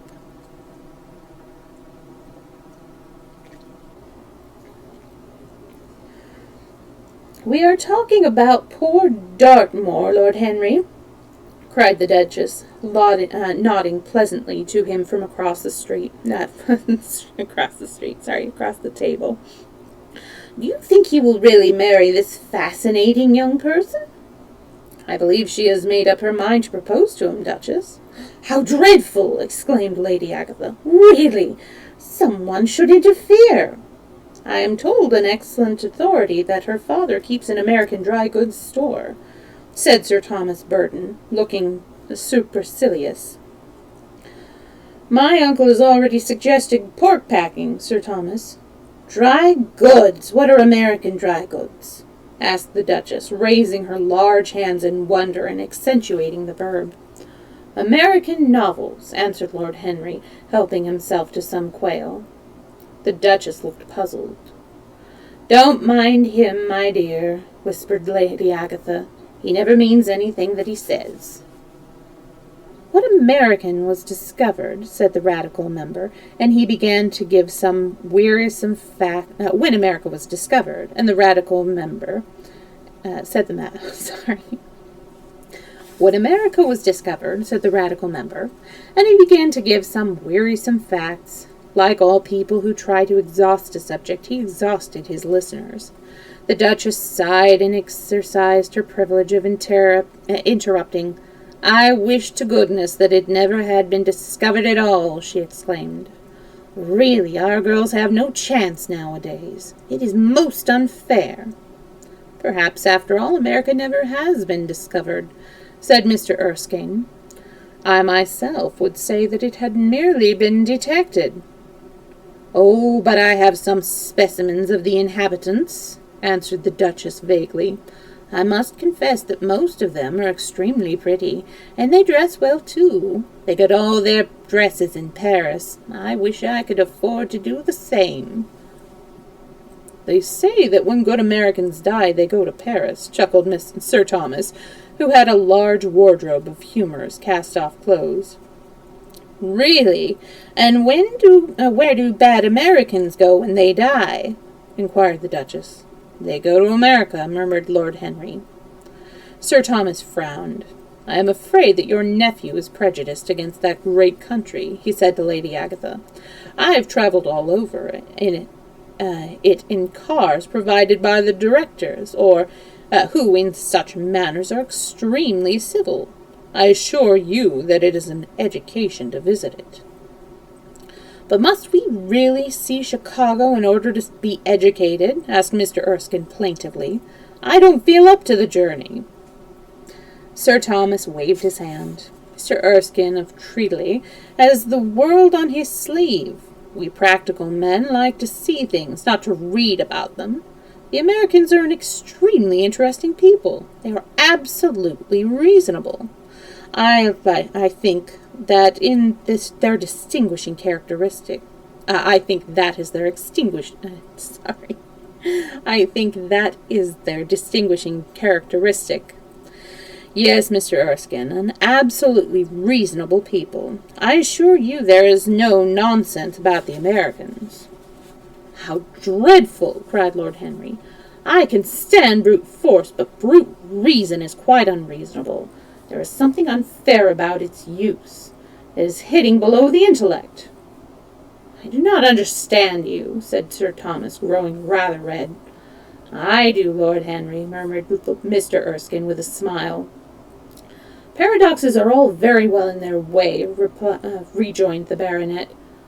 "Was that a paradox?" asked Mr. Erskine. "I did not think so." "Perhaps it was. Well, the way of paradoxes is the way of truth. To test reality, we must see it on the tight rope." When the verities become acrobats, we can judge them."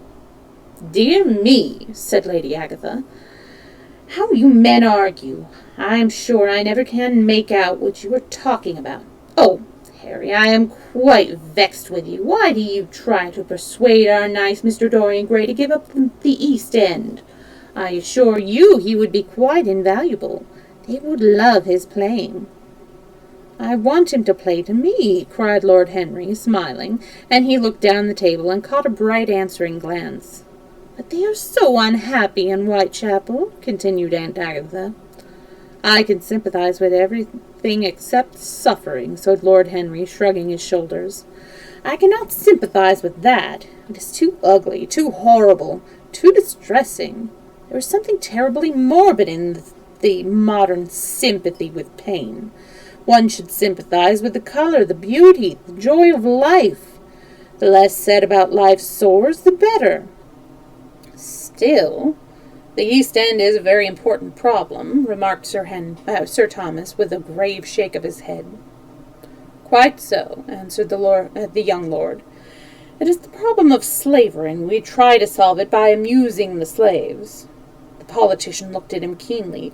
"What change do you propose, then?" he asked. Lord Henry laughed.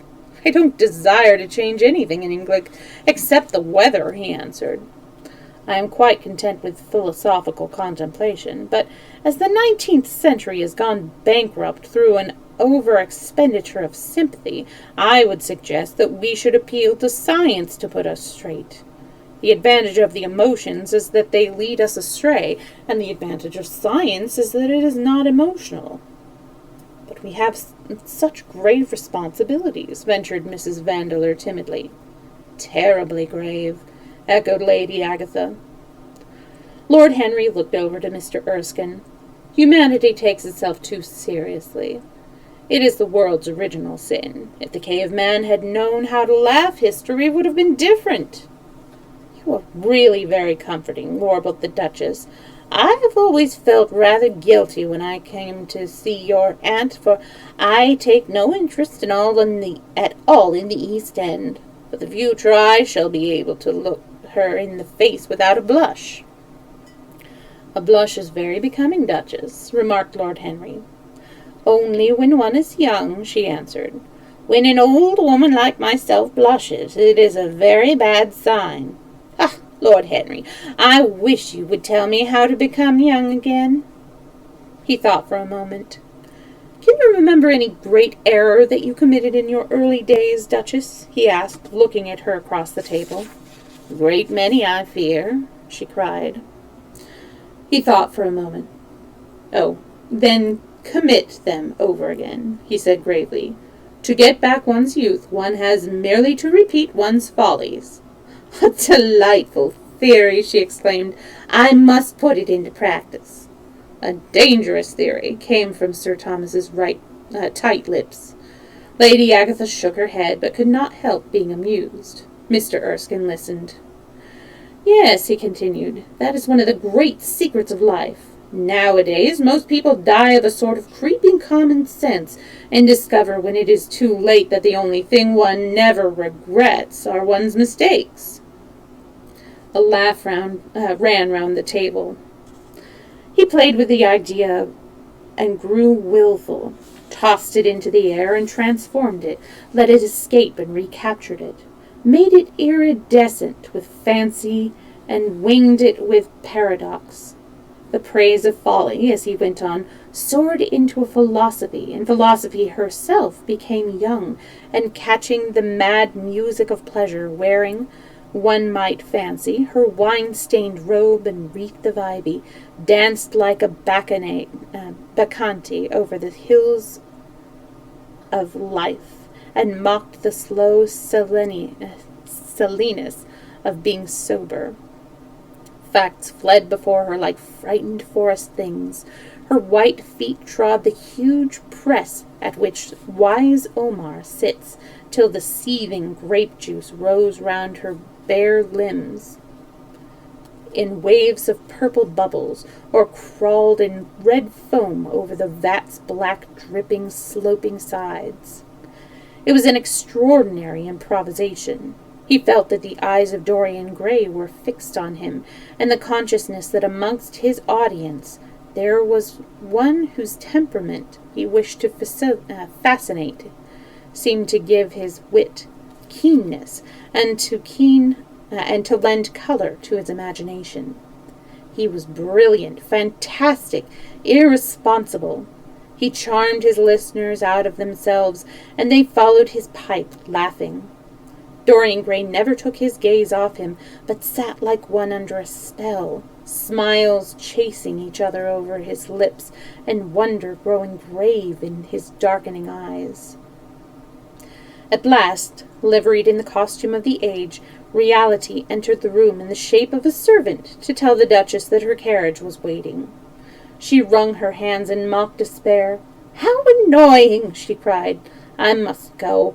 I have to call for my husband at the club to take him to some absurd meeting at Willis's rooms, where he is going to be in the chair. If I am late, he is sure to be furious, and I couldn't have a scene in this bonnet. It is far too fragile.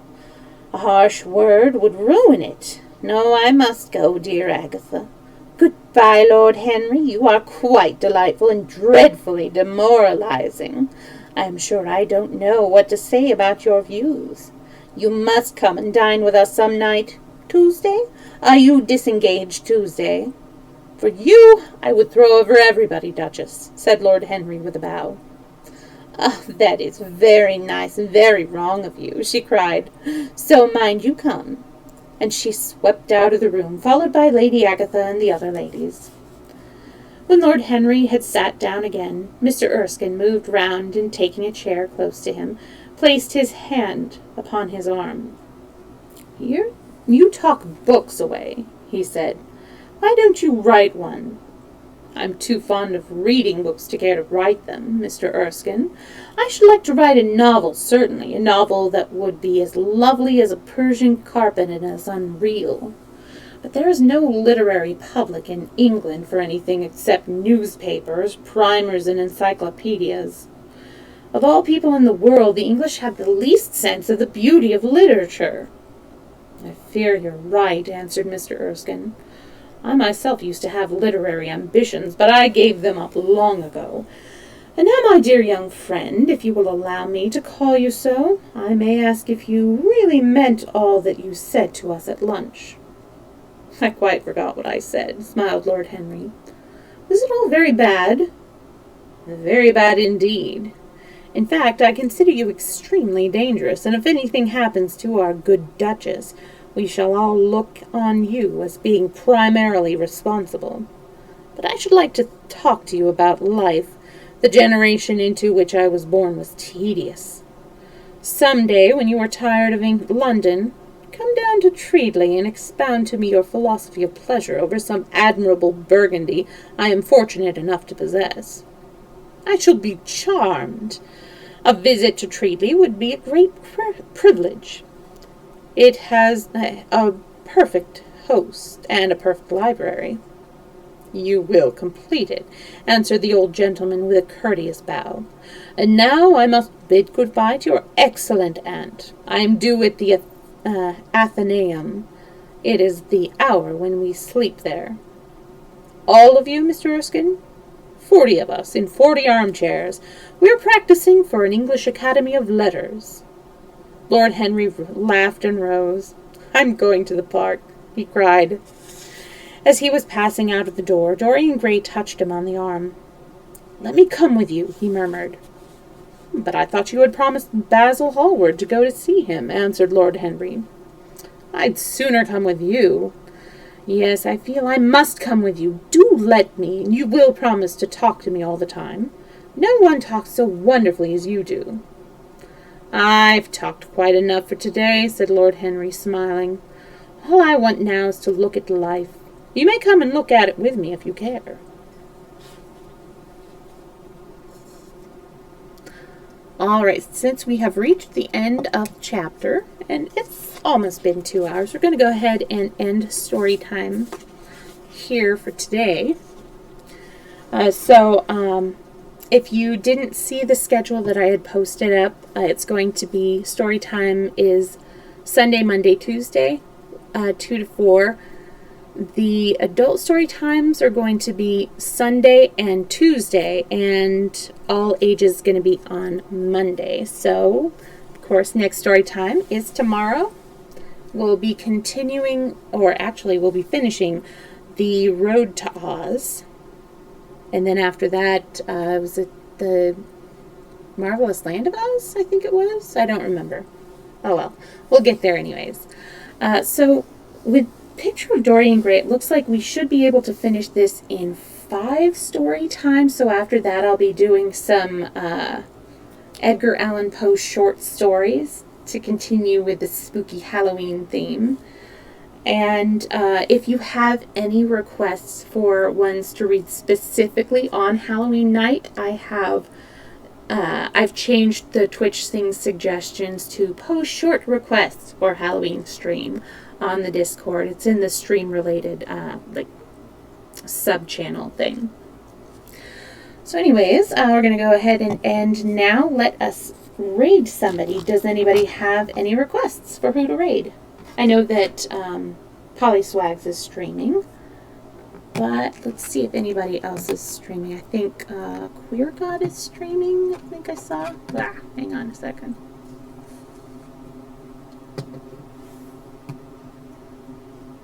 Let me go back. No.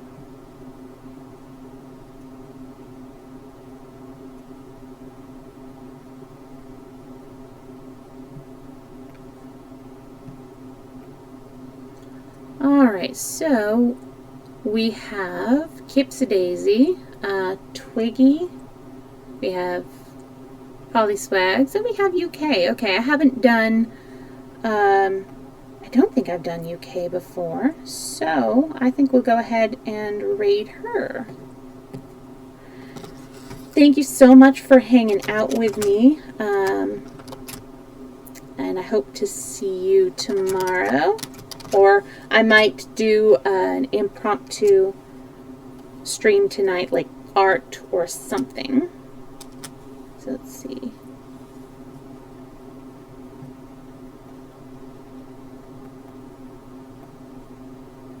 I'm going to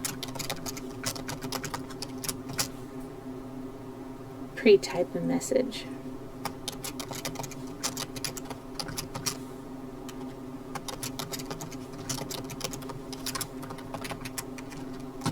There we go. All right.